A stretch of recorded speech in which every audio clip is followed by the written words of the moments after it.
Assalamualaikum warahmatullahi wabarakatuh. Waalaikumsalam warahmatullahi Alhamdulillah wa syukrulillah. Asyhadu an la ilaha illallah. Asyhadu anna Muhammadar Rasulullah. Allahumma sholli ala sayyidina Muhammad wa ala ali sayyidina Muhammad. Puji syukur kepada Allah Subhanahu wa taala yang telah memberikan kita berupa kesehatan, berupa kesempatan sehingga kita masih bisa menghadiri kegiatan rutin kita, yaitu FDS atau P2K2, peningkatan kemampuan keluarga. Baiklah ibu-ibu, pada mukadimah tidak saya perpanjang lagi, maka masuklah kita pada sesi kita ini. Sebelumnya saya tanya kabar dulu Bapak dan Ibu KPM.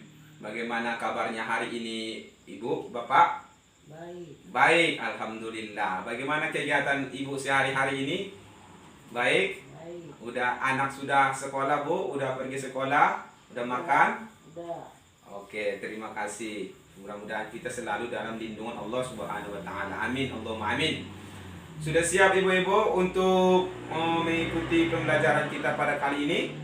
Sudah. Sudah. Nah, sebelum kita masuk kepada sesi kita ini, saya ingin mengulang kembali dan mengulas kembali sesi kita yang telah lewat. Nah, ibu-ibu, bagaimana? Masih ingatkah sesi kita sebelumnya? Ya, sesi 9, yaitu tentang pentingnya gizi untuk ibu menyusui dan balita. Nah, kemarin kita sudah diajarkan di situ bagaimana itu pentingnya gizi bagi ibu yang sedang menyusui dan bagi balitanya. Nah, pada sesi ini Bu, ibu-ibu KPM, kita akan mempelajari sesi 10, yaitu adalah kesakitan pada anak dan kesehatan lingkungan. Nah, bagaimana ibu-ibu, sudah siap untuk belajar? Sudah. Sudah siap. Maka kita untuk lebih semangat lagi, saya mengajak ibu-ibu untuk menghangatkan suasana, yaitu kita ice breaking dulu sebentar ibu ya. Kita menggunakan tepuk PKH aja ataupun tepuk P2K2 ya. Oke Bu, 1, 2, 3. Prop, prop, prop. Pertemuan. Prop, prop, prop. Peningkatan kemampuan keluarga. Oke, terima kasih. Boleh tepuk tangan kita semua. Semua semangat ya Bu ya, semangat. Ya. Oke, terima kasih. Stop. Oke, baiklah ibu-ibu sekalian. Saya ingin bertanya kepada ibu-ibu sekalian, bagaimana keadaan anak-anak kita pada waktu sekarang ataupun yang sudah lewat? Coba ingat dulu. Apakah anak ibu pernah sakit? Coba silakan Bu dijawab. Pernah. Ya, tentu pernah. Nah, apa hubungannya Ibu dengan pembelajaran kita pada kali ini, kesakitan anak dan kesehatan lingkungan? Adalah ketika anak kita sakit, maka protein, karbohidrat yang ada di dalam tubuhnya itu ataupun gizi yang ada di dalam tubuhnya itu digunakan untuk melawan penyakit itu sendiri, sehingga pertumbuhan dan perkembangannya itu akan terganggu.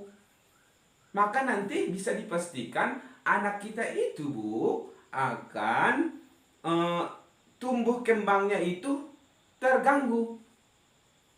Kita bandingkan nanti dengan anak yang lain itu, maka bisa saja nanti dia itu umurnya 2 tahun sama umur 2 tahun, anak yang gizi dan makanannya itu baik, itu akan berbeda, baik dia tingginya. Maka ini nanti akan mengarah kepada kebijakan nasional, yaitu stunting. Stunting itu Ibu, tahu stunting Bu? Berbeda umurnya dengan tinggi badannya ataupun berat badannya.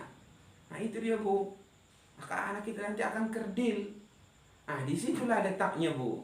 Nah, maka dari itu Bu, saya ingin tanya lagi kepada ibu-ibu, penyakit apa yang sering dialami oleh anak-anak kita? kemarin itu? Coba silakan Bu, dijawab.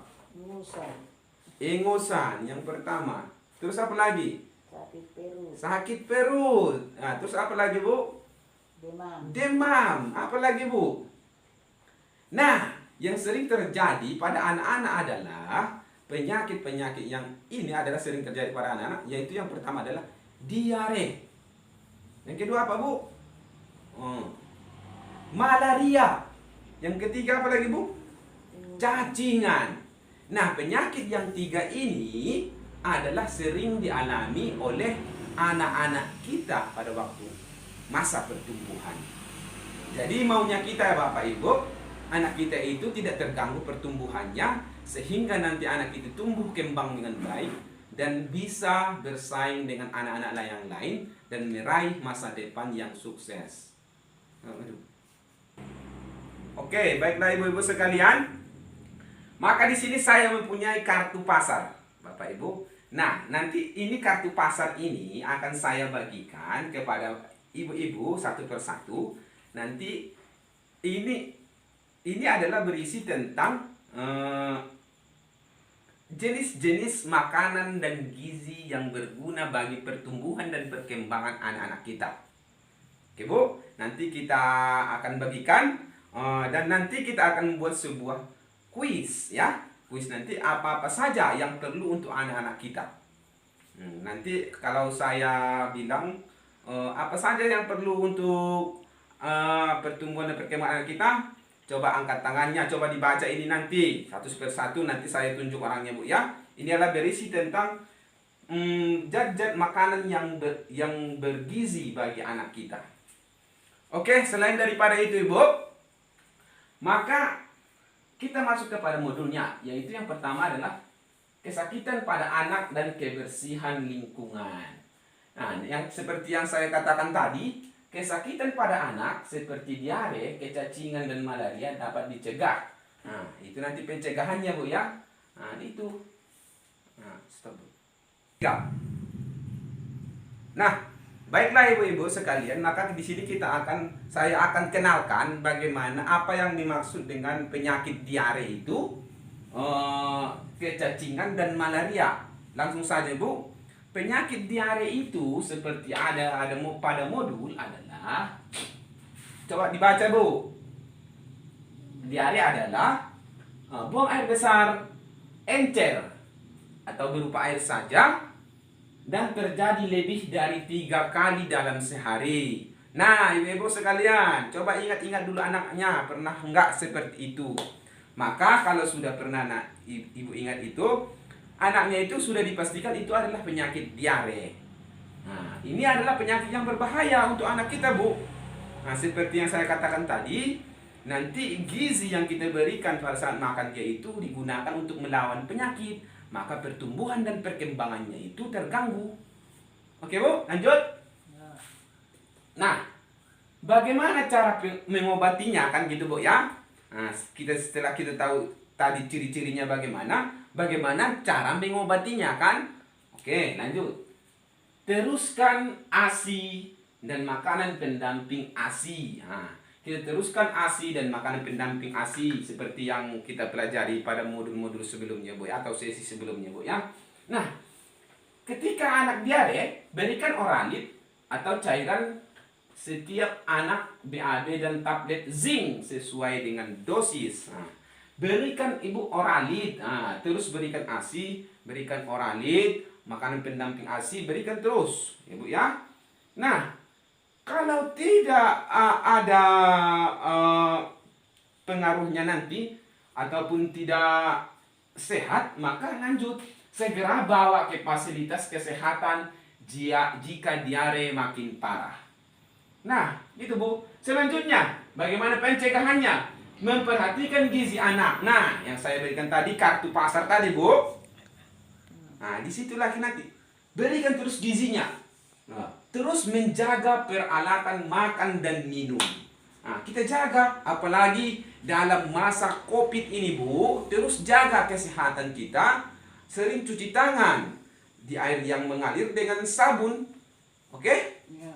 Apalagi lingkungan tempat tinggal kita sekitar, bersihkan tubuh.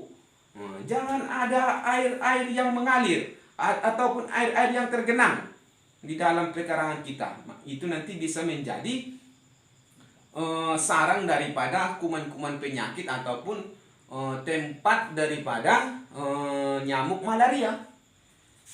Nah, itu Bu ya. Selanjutnya itulah dia penyakit malaria. Nah, ini juga sangat berbahaya sekali Bu ya. Apa yang dimaksud dengan penyakit malaria itu Bu? Nah, ini adalah penyakit yang disebabkan oleh nyamuk. Nah, selanjutnya adalah penyakit malaria. Apa yang masuk pada malaria? Disebabkan oleh gigitan nyamuk Anopheles betina. Yang saya bilang tadi, jangan biarkan tempat nyamuk itu bertelur, yang memungkinkan nanti tempat bertelurnya nyamuk Anopheles betina ini yang akan menggigit kita ataupun anak-anak kita sekalian ya. Oke Bu, pencegahannya bagaimana Bu? Memakai kelambu anti nyamuk. Kita pakai kelambu di dalam tempat tidur kita. Yang selanjutnya, bagaimana cara pencegahannya Bu? Coba baca Bu, silakan dibaca. Ini, segera bawa ke puskesmas jika demam disertai kejang, demam tidak turun dalam 2 hari, demam disertai bintik-bintik merah, pendarahan di hidung dan atau BAB berwarna hitam. Nah, kalau sudah ketemu gejala ini, segera bawa ke puskesmas untuk pengobatan lebih lanjut. Ya, Bu. Oke? Selanjutnya, penyakit apa lagi, Bu? Kecacingan. Nah, ini jangan biarkan anak-anak kita terlalu sering di tanah pekarangan rumah kita. Karena di situ banyak cacing-cacing yang berbahaya dan masuk ke dalam tubuh anak kita akan mengganggu kesehatannya. Nah, bagaimana, Bu? Gejala gangguan kesehatan akibat adanya cacing parasit pada tubuh anak disebut parasit. Nah, ini tidak menguntungkan Bu ya. Parasit itu artinya tidak menguntungkan. Yang mengganggu penyerapan zat makanan dalam usus. Maka di dalam ususnya itu Bu masuk melalui anus anak-anak kita ketika anak kita duduk di tanah, maka mengganggu penyerapan zat-zat makanan di dalam ususnya sehingga pertumbuhan dan perkembangannya itu akan terganggu. Selanjutnya bagaimana Bu? Pencegahannya, cuci tangan pakai sabun dan air mengalir. Selanjutnya, potong kuku pendek dan bersih. Gunakan alas kaki jika keluar rumah. BAB, menggunakan jamban yang sehat. Bersihkan bak penampung air dan tutup dan membuang sampah pada tempatnya. Nah, pada intinya semuanya ini adalah Ibu, bagaimana supaya lingkungan kita itu, diri kita, makanan kita bersih dan sehat. Nah, itu. So. 3. Oke, baiklah ibu-ibu sekalian. Di sini sudah sampai kita kepada akhir acara. Maka sebagai kesimpulannya tadi adalah untuk kesehatan lingkungan. Nah, di sini saya mempunyai flip chart, Bu. Di sini dikatakan, ini coba ibu perhatikan, coba dibaca, Bu. Coba yang pertama, sanitasi berbasis masyarakat. Apa yang dikatakannya di sini, Bu, adalah stop buang air besar sembarangan. Ini juga stop buang air besar sembarangan, buang air besar di jamban yang bersih dan sehat. Apalagi Bu, mengamankan sampah rumah tangga, mengamankan limbah cair rumah tangga dan lain-lain sebagainya. Bagaimana ini bisa kita lakukan, ibu-ibu KPM? Ini tergantung kepada diri kita sendiri. Apapun ceritanya, kalau kita tidak mau, maka kita tidak akan mendapatkan kesehatan ini. Oke? Siapa yang mau sakit, Bu? Pasti tidak mau. Oke? Pasti kita semua ingin sehat. Maka kunci hidup ini adalah sehat dulu baru yang lain-lain. Oke, Bu ya? Maka kalau anak kita sehat nanti, anak kita akan menjadi anak yang tumbuh berkembang dengan baik, dengan cerdas, sehingga bisa menggapai cita-citanya di masa depan. Oke. Itulah Bu. Apalagi Bu di zaman Covid ini, maka sering-seringlah cuci tangan, pakai air sabun yang mengalir, bersihkan pekarangan rumah, pakaian kita, makanan kita, makan makanan yang bergizi. Nah, saya rasa cukup sekian kepada ibu-ibu KPM kita ini. Nah, lain kali kita sambung Bu untuk sesi selanjutnya. Nah, bagaimana ibu-ibu, sudah paham? Nah, untuk lebih nanti, untuk lebih memaksimalkan kita, maka lakukanlah Bu pembelajaran kita ini di rumah dan pekarangan keluarga masing-masing, sehingga kita nanti bisa hidup sehat, bersih, bergizi, cerdas, anak-anak kita tumbuh berkembang dengan baik sehingga kita bisa meraih sukses dan sejahtera di masa yang akan datang. Nah, Ibu-ibu, cukup sekian dulu sesi pembelajaran kita ini. Kalau ada salah dan khilaf, saya mohon maaf, dan jangan lupa kepada ibu-ibu semuanya untuk pertemuan kita selanjutnya hadir terus, ikuti semua pembelajaran-pembelajaran kita sehingga kita nanti bisa mencapai sejahtera, sehat dan sukses. Oke, Bu? Cukup sekian. Saya akhiri. Billahi taufiq wal hidayah. Assalamualaikum warahmatullahi wabarakatuh.